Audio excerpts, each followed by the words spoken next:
The smoke detector screamed at 3 in the morning, and I knew immediately it wasn't a fire. Before we jump back in, tell us where you're tuning in from, and if this story touches you, make sure you're subscribed, because tomorrow, I've saved something extra special for you. I'd been awake anyway, spreadsheets glowing on my laptop in the darkness of our bedroom, tracking the discrepancies I'd found in the quarterly reports for Henderson Associates. Numbers always told me their secrets eventually. That's what made me good at my job. Relentless pattern recognition, the kind that kept me up at night even when I should have been sleeping. But this wasn't about work. The detector's shrill beeping cut through the silence of our townhouse, and I heard footsteps in the hallway. Heavy, unfamiliar footsteps. Then voices, low, urgent, speaking rapid Tagalog. Bilisan mo. Dumating na ang papeles mula sa abogado. Hurry up! The papers from the lawyer arrived. My heart stopped, but my hands kept moving, muscle memory closing my laptop silently. I'd been studying Tagalog for 18 months, ever since I'd gotten serious with Derek Castellano. His family had welcomed me warmly, his mother teaching me to cook adobo, his sisters inviting me to their shopping trips. But they'd never known I could understand every word they said when they switched languages at family dinners, assuming I was deaf to their conversations. I'd never corrected them. In my line of work, information was currency, and people revealed their truths when they thought no one was listening. Sa itaas ba ang lahat? Is everything upstairs?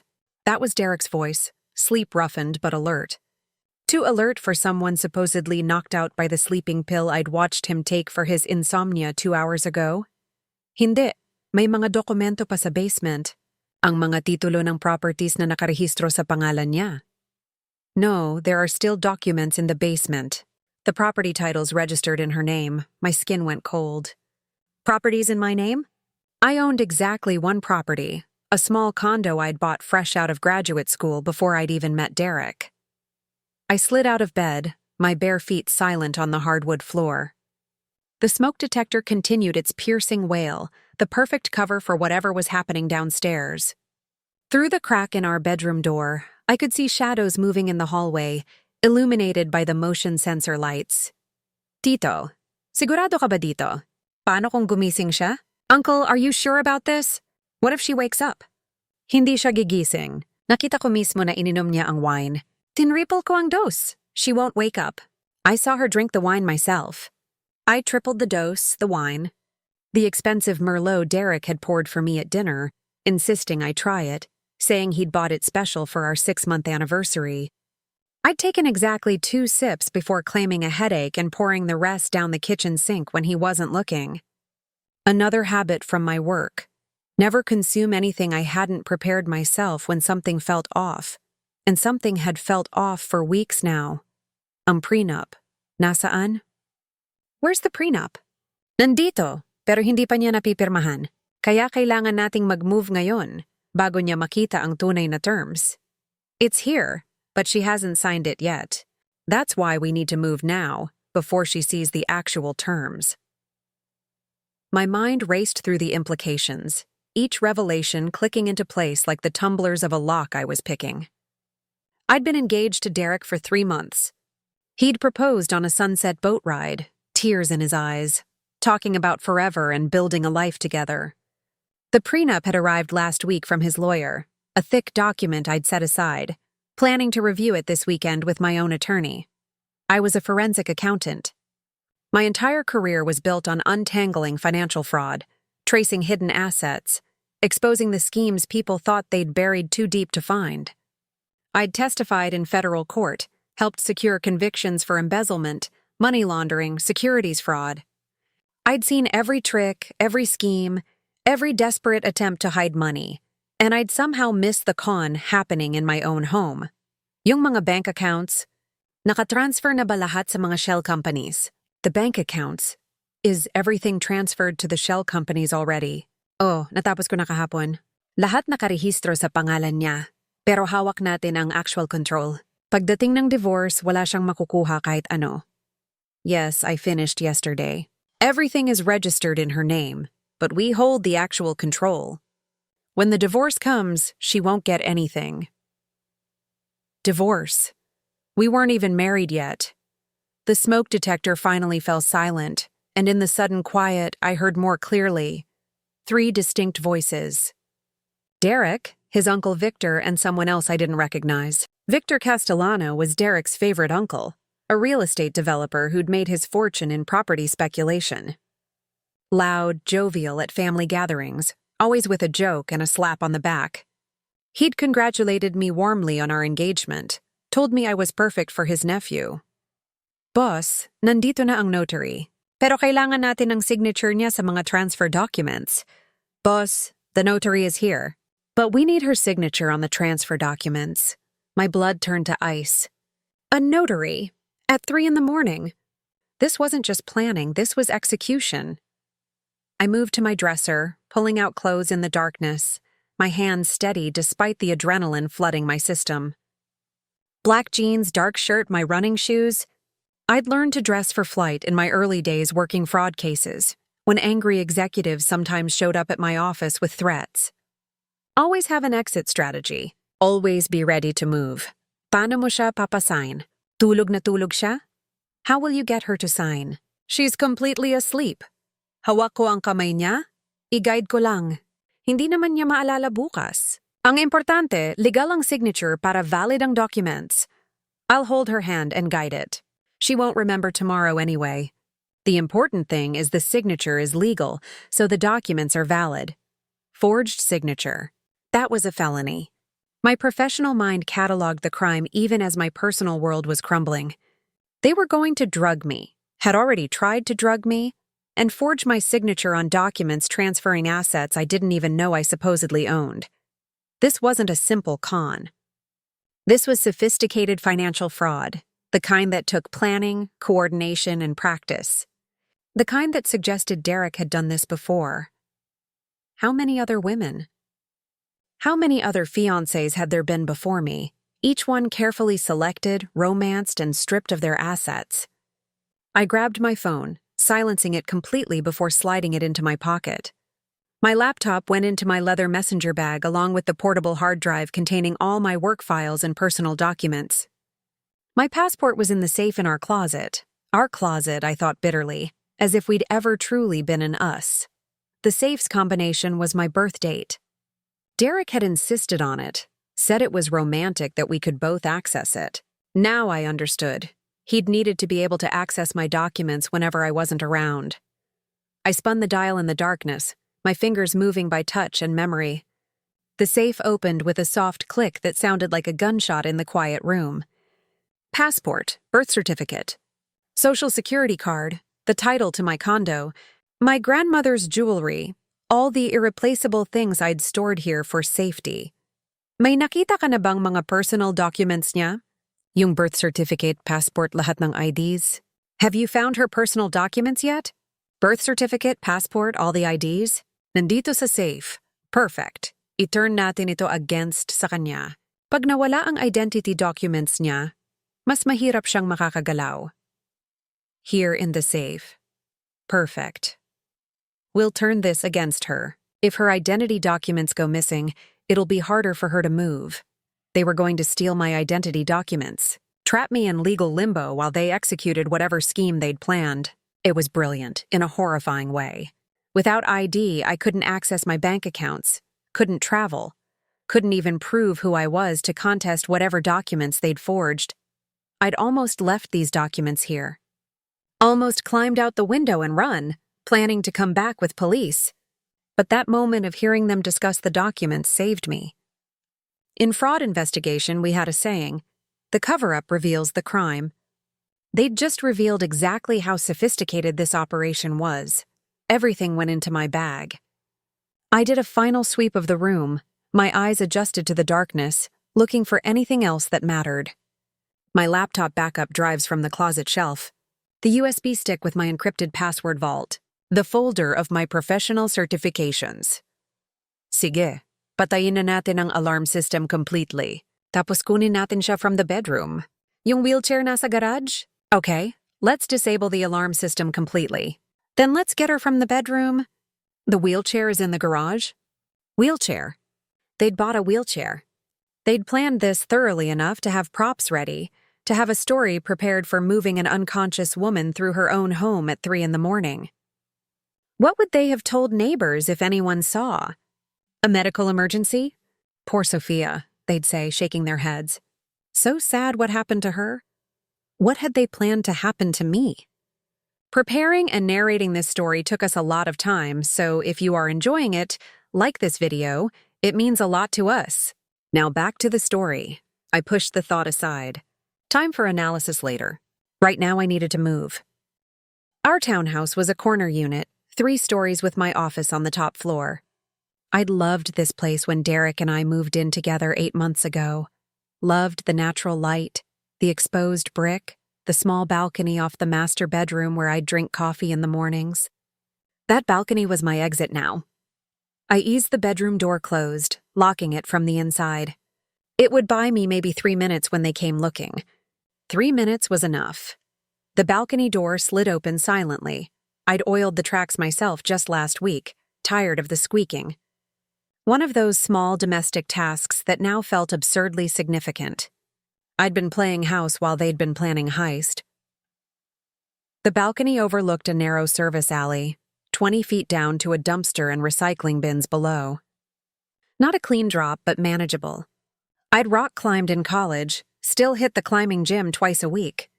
My body knew how to fall, how to control descent. I threw my bag over the railing first, heard it land with a soft thud on cardboard boxes someone had piled by the dumpster. Then I climbed over, my hands gripping the cold metal railing, my feet finding purchase on the decorative brick facade. The townhouse had been built in the 1920s, renovated but keeping its character. Character meant handholds. Character meant texture in the brick, jutting cornices, the architectural details that modern buildings smoothed away. I descended quickly, my muscles burning, my mind counting seconds. Any moment now they'd try the bedroom door. Any moment now they'd realize I wasn't in bed, wasn't unconscious, wasn't the easy mark they'd planned for. My feet hit the ground just as I heard shouting from above. Tagalog curses, Derek's voice raised in alarm. Wala siya dito. Tito, nawala siya! She's not here. Uncle, she's gone. I grabbed my bag and ran. The alley connected to Maple Street, 2 blocks from the main avenue. At 3 a.m. on a Tuesday, the neighborhood was dead quiet, just the distant sound of traffic from the highway and the occasional bark of a dog. I ran toward the avenue, my bag bouncing against my hip, my breath coming in controlled bursts. Behind me, I heard a door slam. They were coming. Hanapin niyo siya.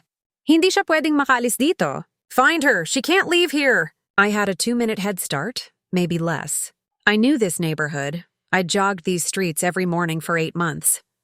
There was a 24-hour diner 3 blocks down on the avenue, always full of night shift workers and insomniacs. Public space, witnesses, safety. My phone buzzed in my pocket, Derek's name lighting up the screen. I declined the call, immediately enabled airplane mode. They could track a phone. I'd done it myself in investigations, tracing suspects through their cellular pings. Whatever I did next, I'd do dark. The diner's neon sign came into view, bright and garish and beautiful. I burst through the door, my sudden entrance causing several patrons to look up from their coffee and late-night breakfast. An elderly waitress approached, concern creasing her face. "Honey, you okay? You look like you've seen a ghost." I realized I must look wild, hair disheveled, dressed in all black, breathing hard, bag clutched to my chest like a lifeline. I forced myself to take a deep breath, to think like the professional I was instead of the panicked victim I felt like. "I'm fine," I managed. "Just a rough night. Could I get some coffee? And maybe use your landline?" The waitress, her name tag read Dolores, studied me for a moment, then nodded. "Phone's in the back near the restrooms. Coffee's coming right up. You want something to eat? You look like you could use a good meal." I slid into a booth facing the door, my back to the wall. Old habits from my work, always knowing the exits, always seeing who came and went. My hands were shaking now, the adrenaline crash beginning. I'd escaped, but escaped to what? My home wasn't safe. My fiancé was a con artist. Everything I thought I knew about the last 8 months was a carefully constructed lie. I needed to think. I needed to plan. I needed to do what I did best, follow the money and unravel the scheme. But first, I needed to call someone I trusted. The problem was, I wasn't sure who that was anymore. Derek had systematically isolated me over the past months, I realized now. Not obviously, not in the controlling way that would have raised red flags. Just gentle suggestions. My family would love to see you more. My friends are having a dinner party. Let's skip your work event. You've been working so hard. Why don't you take a break from your Thursday night book club? And I'd gone along with it, flattered by his attention, pleased that he wanted to include me in his life. I'd let my friendships drift, missed networking events, stopped calling my college roommate as regularly. My sister was overseas in Singapore, 7 time zones away. My parents had retired to Arizona, busy with their golf league and new social circle. The only people I'd been close to lately were Derek's family. Derek's friends, people who might all be part of this. Dolores brought coffee, strong and black. I wrapped my hands around the mug, letting the heat steady me. Through the window, I watched the street. No sign of Derek or Victor, but they were looking. I'd heard the urgency in their voices, the panic when they'd realized I was gone. Whatever they'd planned, my escape had disrupted it. That meant they'd have to adapt, move to Plan B. In fraud investigations, that's when criminals made mistakes, when they had to improvise under pressure. I pulled out my phone, disabling airplane mode just long enough to access my encrypted cloud storage. Every document I'd ever worked on, every investigation file, every technique I'd learned, all backed up and accessible. If I was going to fight this, I needed to treat it like any other case. Subject: Derek Castellano. Age 34. Occupation: freelance business consultant. We'd met at a professional conference where he'd been charming and attentive, asking intelligent questions about my work, fascinated by forensic accounting. I'd been flattered by his interest. Now I saw it differently. He'd been interviewing me, assessing me as a mark, learning my weaknesses, my vulnerabilities, my assets. I opened a new document on my phone and started typing, documenting everything I could remember from tonight. The exact words they'd used in Tagalog. The mention of shell companies, property titles, bank accounts in my name. The notary, the wheelchair, the plan to forge my signature. Every detail might matter. You sure you're okay, honey?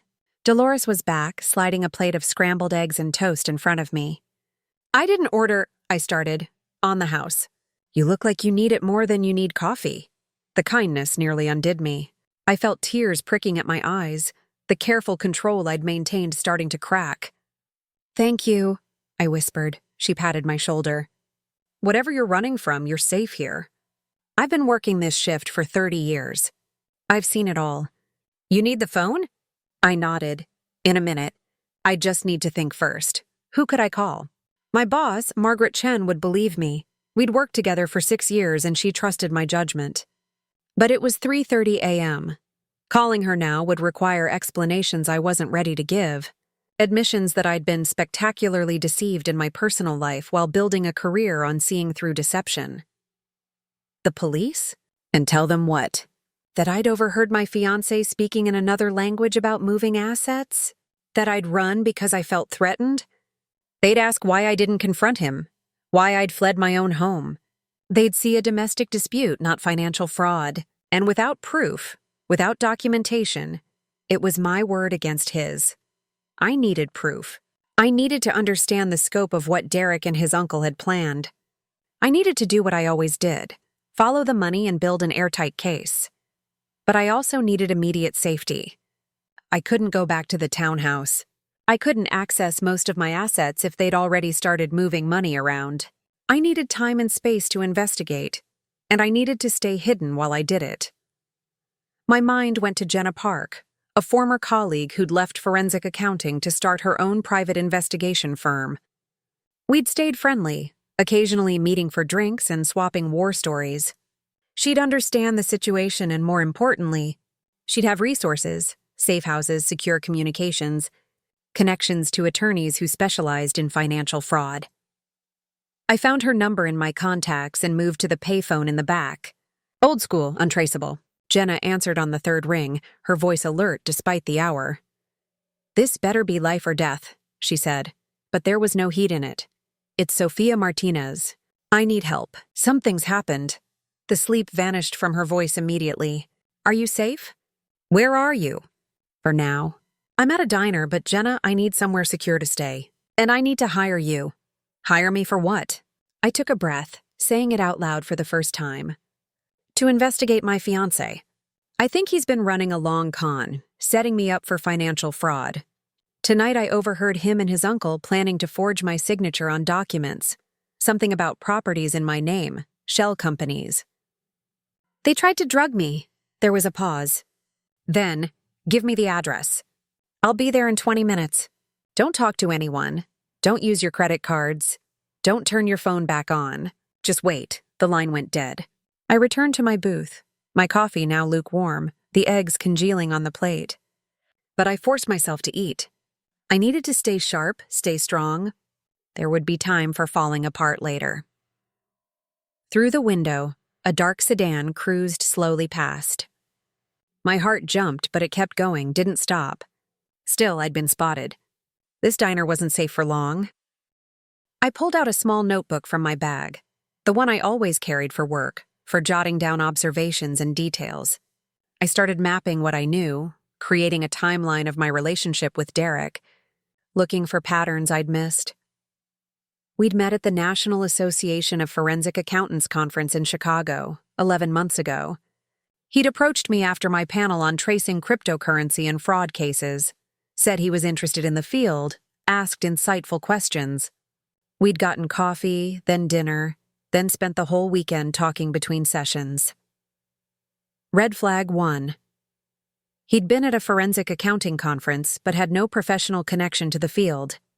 He'd claimed he was interested in consulting, learning new skills. I'd accepted that explanation. He'd asked me out the last day of the conference. Long distance at first. He was based in Boston, I was in Philadelphia. We'd met halfway for weekends, taken trips together. He'd been romantic, attentive, never pushy. He'd respected my career, seemed proud of my accomplishments. Red flag 2. He'd always been available. No matter when I could get away, he could match my schedule. For a supposed business consultant with his own clients, he'd had remarkable flexibility. After 3 months, he'd suggested moving to Philadelphia. Said he could work remotely, wanted to be closer to me. I'd been thrilled. We'd found the townhouse together, split the rent initially until he'd suggested he move in permanently. Red flag 3. I'd covered the entire deposit and first month's rent because his money was tied up in investments. He'd promised to pay me back. Never had 6 months ago, he'd proposed. Simple, romantic, perfect. His family had embraced me immediately. His mother, his sisters, his Uncle Victor, who was supposedly his mentor and father figure. They'd welcomed me to Sunday dinners, included me in celebrations, made me feel like part of their tight-knit family. Red flag 4. They'd been too welcoming. Too quick to accept me to make me family. No questions about my background, my family, my intentions. Just open arms and immediate intimacy. I'd attributed it to cultural differences, to their warm Filipino hospitality. Now I understood it was part of the scheme. Make the mark feel loved, feel secure, feel like they belonged, lower their defenses. The prenup had arrived last week, with Victor presenting it personally. Just a formality, he'd said, smiling broadly. To protect you both. You understand? You're a smart woman, working in finance. You know how important it is to keep things clean. I'd nodded, agreed it was sensible. Planned to review it carefully with my own attorney before signing. That review was scheduled for this weekend, which meant they'd run out of time. Whatever the prenup actually said, whatever legal trap it contained, they'd needed me to sign it immediately. Hence the 3 a.m. operation, the drugged wine, the plan to forge my signature. What had gone wrong with their timeline? What had forced them to accelerate? My phone buzzed. I'd forgotten to put it back in airplane mode. A text from Derek. Sophia, where are you? I woke up and you're gone. I'm worried. Please call me. The casual tone was almost impressive. As if he hadn't just tried to drug me and steal my identity. As if I hadn't heard everything, I didn't respond. Let him worry. Let him wonder what I knew, what I'd heard. Another text, this time from a number I didn't recognize. This is Victor. Derek is very concerned. Please let us know you're safe. We can talk about whatever is bothering you. They were coordinating, presenting a united front of concern. Probably calling hospitals right now, filing a missing person report, building their story. Poor Sophia, so stressed from work, must have had some kind of breakdown. So tragic. The door chimed and I looked up sharply, but it was just a delivery driver grabbing a to-go order. I was jumping at shadows now, the paranoia setting in. How long until Derek thought to check this diner? It was on my regular jogging route, a place I'd mentioned liking. He'd canvassed the neighborhood, methodically checking everywhere I might have gone. 15 minutes since I'd called Jenna. 5 more to wait. I used the time to go through my phone, documenting everything. Screenshots of Derek's texts, our message history, photos of us together. Evidence of the relationship, evidence of his access to my life. I uploaded everything to my encrypted cloud storage, then factory reset the phone. If they tracked it, they'd find it here at the diner, but the data would be gone. I'd buy a burner phone tomorrow, something untraceable. For now, I'd go dark completely. Dolores came by with a coffee refill. Your friend coming to get you? I nodded. Should be here soon. Thank you for... I gestured at the plate, the coffee, the safety of the public space. We take care of our own, she said simply. You need anything else? You just holler? The sedan returned, cruising past slower this time. I caught a glimpse of the driver, Victor, scanning the street, the businesses. My stomach clenched. They were closing in. I moved to the back of the diner, away from the windows. The kitchen staff gave me curious looks but didn't say anything. Dolores must have signaled them to leave me alone. My professional mind was cataloging everything, building the case I'd need to dismantle whatever scheme Derek had constructed. But my personal mind was reeling, trying to reconcile the man I'd loved, or thought I'd loved, with the criminal who'd drugged my wine and planned to forge my signature. Had any of it been real? The late-night conversations about our future, the quiet Sunday mornings, the way he'd held me after my grandmother died? Or was I just a job to him, a mark to be worked, a target to be exploited? The thought made me feel sick. I'd built my career on being smart, on seeing through lies, on untangling the most complex financial frauds. And I'd been completely blind to the one happening in my own home. Headlights swept across the diner windows, a different car, a black SUV with tinted windows. It pulled into the parking lot and idled. My heart raced until I saw the license plate. J Park Investigations. Jenna. I grabbed my bag and moved toward the door. Dolores intercepted me, pressing something into my hand. Take this. You might need it. It was a business card for a women's shelter and written on the back in neat handwriting. Safe place if you need it. Tell them Dolores sent you. I hugged her impulsively. This stranger who'd shown me kindness when my world was collapsing. Thank you. Stay safe, honey. The SUV's passenger door swung open as I approached. Jenna Park looked exactly as I remembered. Sharp-eyed, efficient. Her dark hair pulled back in a practical ponytail. But her expression when she saw me was something I'd never seen before. Fury. Get in. We need to move. Now. I climbed in, and we pulled out of the parking lot, just as Victor's sedan came around the corner from the opposite direction. He'd been circling the block, methodically checking every business. Another 30 seconds and he would have spotted me. That them? Jenna asked, watching the rearview mirror. Yeah, the sedan. That's Derek's uncle, Victor Castellano. Castellano, Jenna repeated, her tone sharp. Sophia, do you know who the Castellanos are? My stomach dropped. Derek said his family was in real estate development. They're criminals. Not organized crime exactly, but close enough. The Castellano family has been running real estate scams in Massachusetts and Pennsylvania for 20 years. Property flipping frauds, mortgage scams, title theft. They're careful, they're smart, and they've never been successfully prosecuted because they're very good at making their victims look complicit. The world tilted. I'd known Derek was conning me, but I'd thought it was personal, individual. Not that I'd stumbled into an established criminal enterprise. How many victims? I asked quietly. Jenna was silent for a moment, navigating through the dark streets, checking the mirrors constantly. Finally, that we know about? 7 women in the last 10 years. But there are probably more who never reported it, who were too embarrassed or too thoroughly compromised. 7 women. 7 other fiancés who'd been romanced and exploited and discarded. I was just the latest in a line of marks. What happened to them? The other victims? Best case? They lost money, property, had their credit destroyed. Worst case? Jenna's jaw tightened. One woman ended up charged with fraud herself. The Castellanos had transferred assets in her name, used her identity to commit crimes.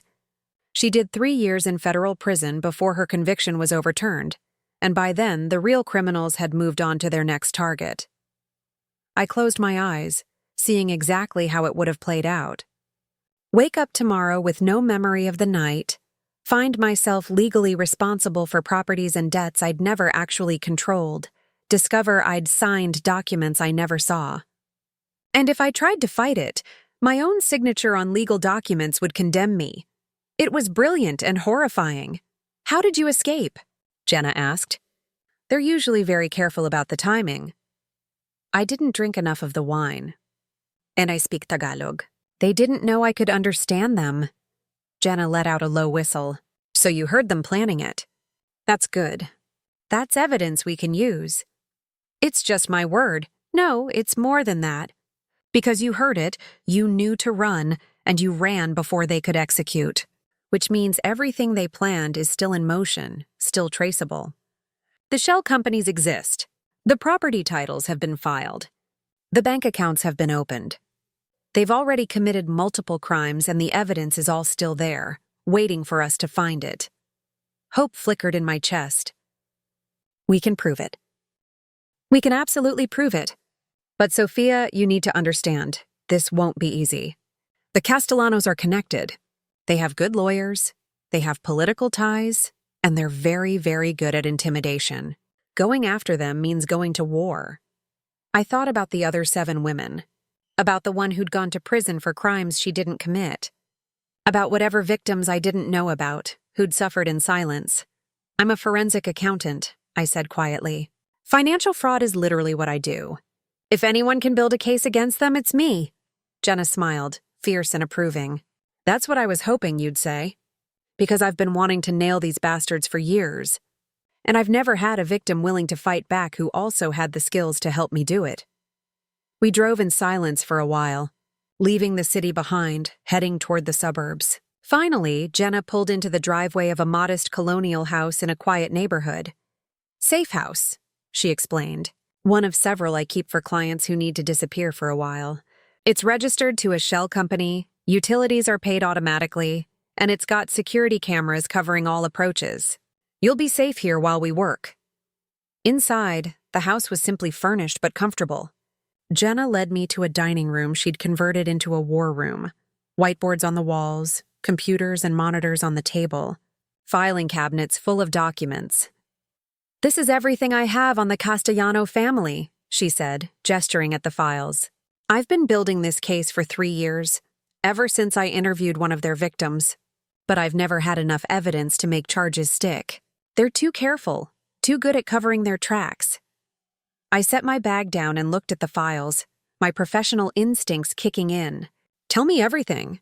Every scam, every victim, every business they're connected to.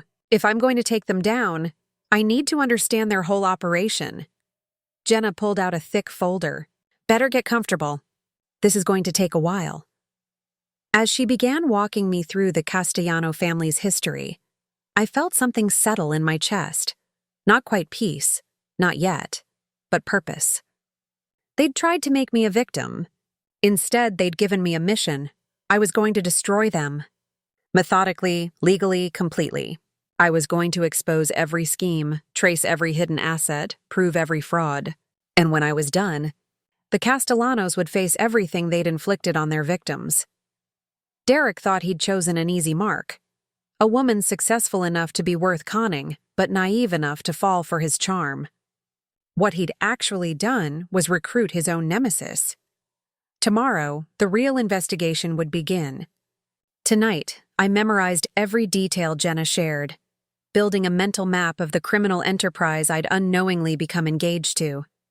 The irony wasn't lost on me. Derek had pursued me because of my career, because a forensic accountant would bring credibility and access and legitimate cover for their illegal activities. He'd thought my skills would be useful to them, he was right. Just not in the way he'd planned. By dawn, I had pages of notes, a timeline spanning 2 decades, and the beginning of a strategy. The Castellanos had been careful, but they'd also been operating for a long time. And the longer a criminal enterprise runs, the more evidence it leaves behind. They'd made one critical mistake. They'd chosen someone who knew how to find that evidence. I looked at my reflection in the darkened window, exhausted, disheveled, but with a focus I recognized from my most complex cases. This was going to be the fight of my life. Personal and professional, all my skills brought to bear on one devastating goal. You ready for this? Jenna asked, watching me. I thought about the wedding I'd been planning, the life I'd imagined with Derek, the future that had been nothing but lies. Then I thought about the 7 other women who'd lost that same imagined future, about the one who'd lost her freedom, about whatever victims were still out there, still trapped in the Castellanos' web. Yes, I said. I'm ready. Let's burn them down. The next 72 hours blurred together in a relentless cycle of investigation, documentation, and discovery. Jenna's safe house became our command center. The dining room transformed into a prosecutor's dream, evidence spreading across every surface like a paper avalanche that was finally going to bury the Castellanos. I'd barely slept, surviving on coffee and the cold fury that had replaced the heartbreak. Heartbreak was a luxury I couldn't afford. Every time I felt the grief trying to surface, the loss of what I'd thought Derek and I had, I channeled it into the work. Into tracing shell companies, into mapping property transfers, into building the case that would put them all away. Sophia, look at this. Jenna slid a laptop across the table, her eyes bright with the thrill of discovery. I pulled the property records for all the addresses Victor Castellano has been associated with in the last 5 years. Cross-referenced with your name. My stomach twisted as I scrolled through the results. 8 properties. 8 separate properties across Pennsylvania and Massachusetts, all with recent title transfers, all listing me as the registered owner. Houses, commercial buildings, even a small apartment complex in Reading. I never signed anything for these, I said, my voice hollow. I've never even seen most of these addresses. That's the genius of their con, Jenna explained, pulling up another screen. They file the initial paperwork with forged signatures, easy enough to do with a corrupt notary, which they clearly have. The properties are usually distressed or in foreclosure, purchased for pennies on the dollar. Then they renovate using subcontractors who don't ask questions, inflate the property values through fraudulent appraisals, and refinance with mortgages in the victim's name. Extracting equity they never put in, I finished, seeing the scheme clearly now. The victim ends up legally responsible for massive mortgages on properties they don't actually control. And when those mortgages default, the victim's credit is destroyed. They face foreclosure proceedings, and the Castellanos have already extracted all the cash and moved on. Jenna's expression was grim. One of their previous victims lost her home, her savings, and ended up declaring bankruptcy. The Castellanos walked away with an estimated $800,000 in fraudulent mortgage proceeds. I stared at the screen, doing the math in my head. 8 properties, if they'd executed the same scheme with each one. How much were they planning to steal from me? Jenna pulled up a spreadsheet she'd been building. Based on the property values and typical mortgage-to-value ratios, somewhere between $1.2 and $1.5 million. The number hit me like a physical blow. They'd been planning to steal over $1 million using my identity, my credit, my reputation. And if I'd woken up tomorrow with a drug-induced blackout, if I'd found myself legally responsible for all of it, I would have been ruined, I whispered. Financially, professionally, everything. Yes. And probably facing criminal charges as an accomplice. Jenna's tone was matter-of-fact, but I could see the anger simmering beneath. That's why we're going to make sure they face those charges instead. I pulled myself together, forcing my emotions back into the locked box where I'd been storing them. There would be time for falling apart later. Right now, I had work to do. Show me the shell companies, I said. If they've been running this operation for years, there has to be a corporate structure, a pattern we can trace. Over the next hours, we mapped the Castellano empire. It was impressive in its complexity. Dozens of LLCs and corporations, all with innocuous names like Maple Street Properties LLC and Commonwealth Development Associates. Each company had different registered agents, different addresses, creating layers of separation between the Castellanos and their fraudulent activities. But they'd made mistakes. Small ones, barely noticeable unless you knew what to look for. And I knew exactly what to look for. Here, I said, pointing to a recurring pattern in the corporate filings. See this address? It shows up as the registered office for 12 different companies. And this phone number appears on 16 different corporate documents, even though it's supposedly for unrelated businesses. Jenna leaned in, following my finger across the screen. They're using the same infrastructure for multiple shells. That's sloppy. It's efficient, I corrected.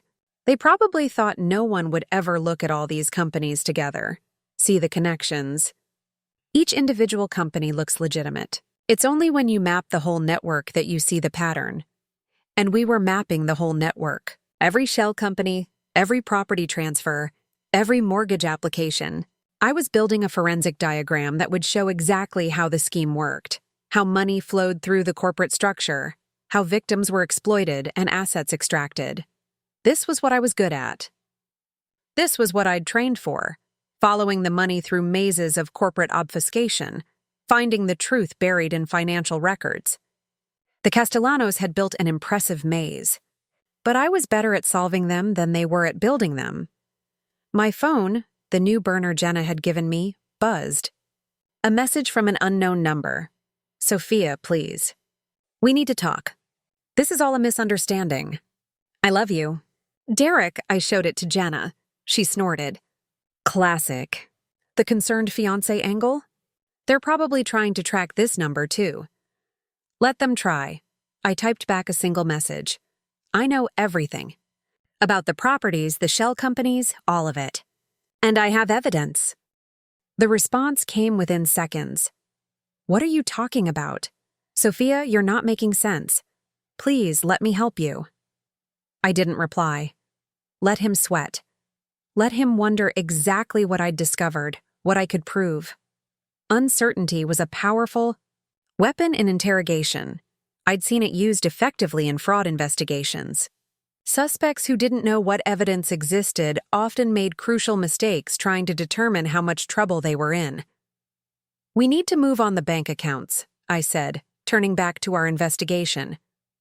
If they've already transferred funds into accounts in my name, we need to freeze those assets before they can extract the money. Jenna pulled up another file. I've got a contact at the FBI's Financial Crimes Division, Special Agent Maria Torres. She's been investigating the Castellanos peripherally for years, but she's never had enough evidence to build a case. If we bring her what we've found, she can get warrants, freeze the accounts, start building a prosecution.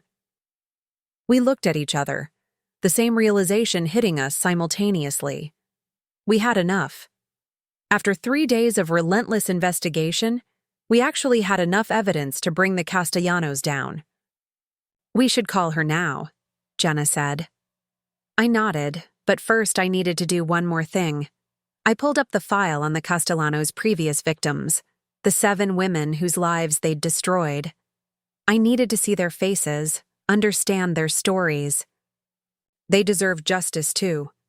The first was Amanda Chen, a successful marketing executive who'd met Victor's nephew Paolo at a charity fundraiser. 6 months later, She'd found herself $400,000 in debt on mortgages for properties she didn't own. She'd spent years rebuilding her credit, her career damaged by the bankruptcy. The second was Rebecca Morrison, a doctor who'd fallen for Derek's cousin Louise. She'd lost her home, her medical practice nearly destroyed by the financial scandal. She'd moved to another state just to escape the shame. The third through sixth followed similar patterns: successful professional women, romance, engagement, sudden financial catastrophe. Each one had tried to report the fraud. Each one had been dismissed, the evidence too circumstantial, the Castellanos too careful about covering their tracks. The seventh was Maria Santos, and her story made my blood run cold. She'd been a corporate attorney, sharp and careful. She'd discovered the scheme before it fully executed and tried to expose it. The Castellanos had responded by framing her, planting evidence that made her look like the mastermind. She'd spent 3 years in federal prison before a dedicated public defender uncovered the truth and got her conviction overturned. 3 years of her life, stolen. Her legal career, destroyed. All because she'd been smart enough to discover the con and brave enough to fight back. "I'm going to make sure they pay for all of it," I said quietly. "Every victim, every crime, everything." Jenna made the call. Special Agent Maria Torres arrived at the safe house 6 hours later, bringing 2 other agents and a federal prosecutor. I'd met federal prosecutors before in my work. They were usually sharp, skeptical, and hard to impress. Assistant U.S. Attorney James Chen was no exception. "Ms. Martinez," he said, shaking my hand. "Agent Torres tells me you have evidence of a massive fraud scheme involving the Castellano family.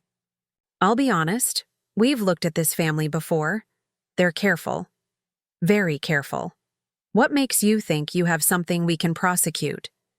I smiled and gestured to the war room. "Because I'm a forensic accountant, and I was inside their operation. I know exactly how the scheme works, because they tried to run it on me."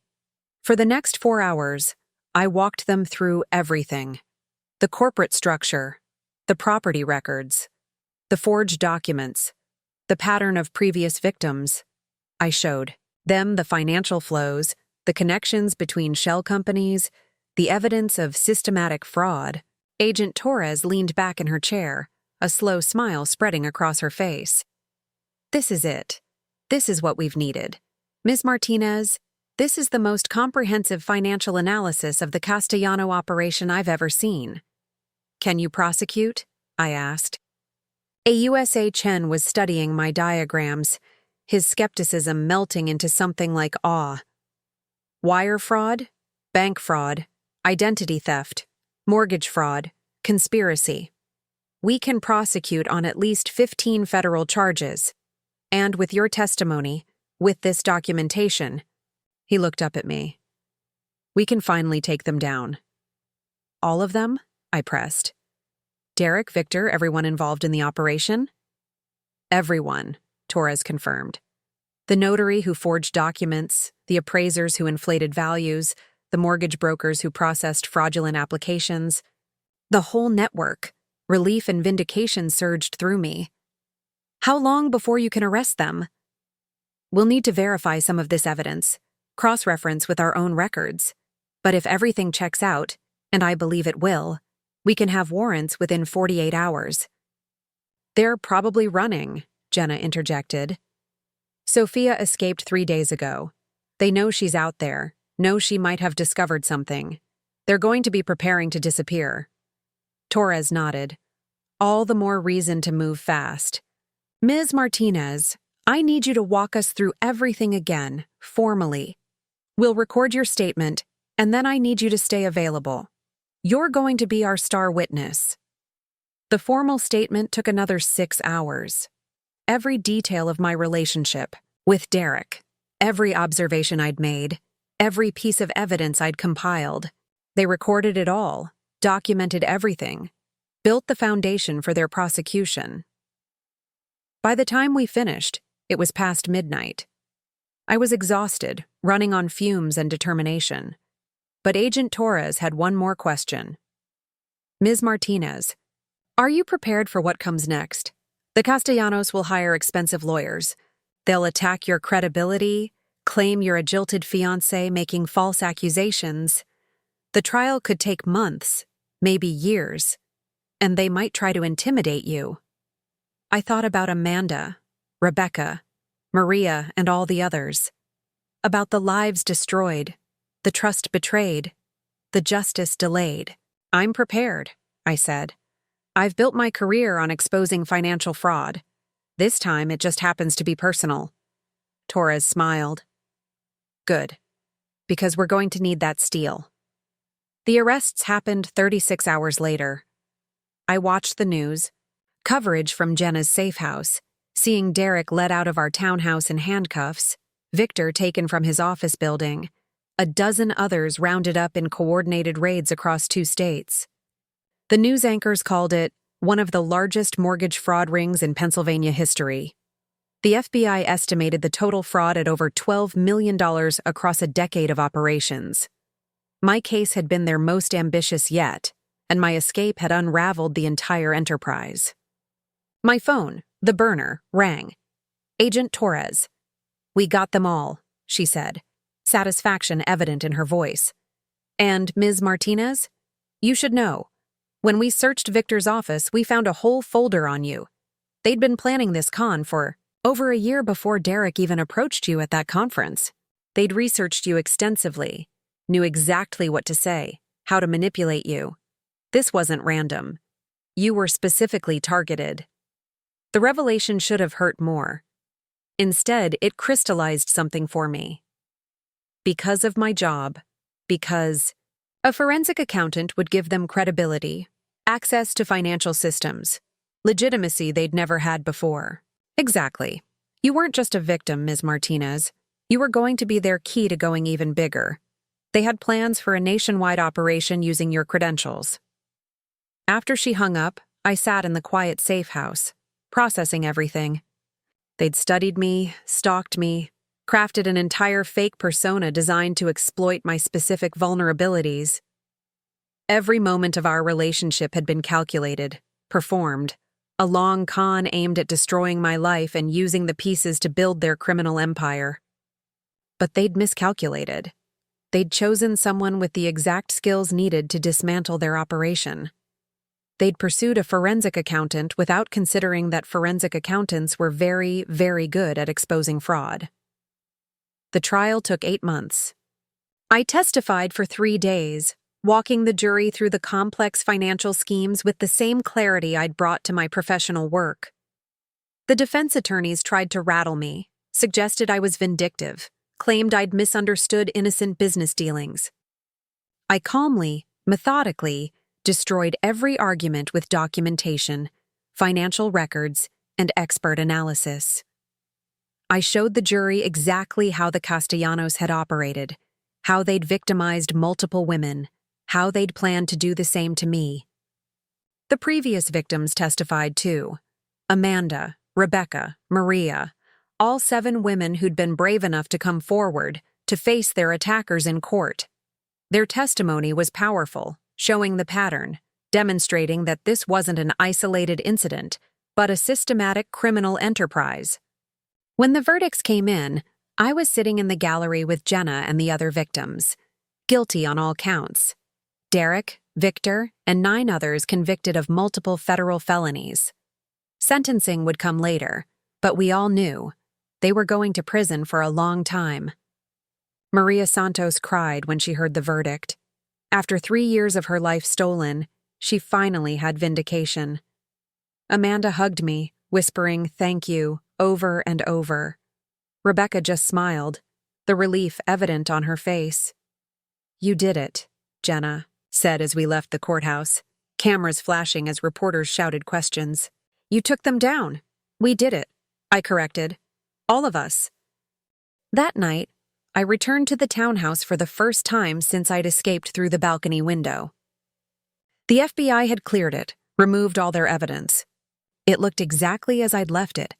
Our photos still on the walls, Derek's clothes still in the closet. the wine glass he'd drugged still sitting on the kitchen counter. I walked through the rooms, saying goodbye to the life I'd thought I'd had, the fantasy of our future together, the lies wrapped in romance, the betrayal disguised as love. It had all been false, but the pain was real. I let myself feel it finally, let the grief surface now that the fight was over. Then I called a moving company and a real estate agent. By the end of the week, the townhouse would be empty, listed for sale. I was done with this chapter of my life. 6 months after the trial, I sat in a coffee shop in downtown Philadelphia, meeting with Amanda Chen. She'd asked to see me, said she had a proposition. "I've been talking with the other victims," she said, stirring her latte. Rebecca, Maria, all of them. "We were thinking, you have this incredible ability to see through financial fraud. You took down the Castellanos when law enforcement had been trying for years. What if you did this professionally?" I frowned, not understanding. "I already work in forensic accounting.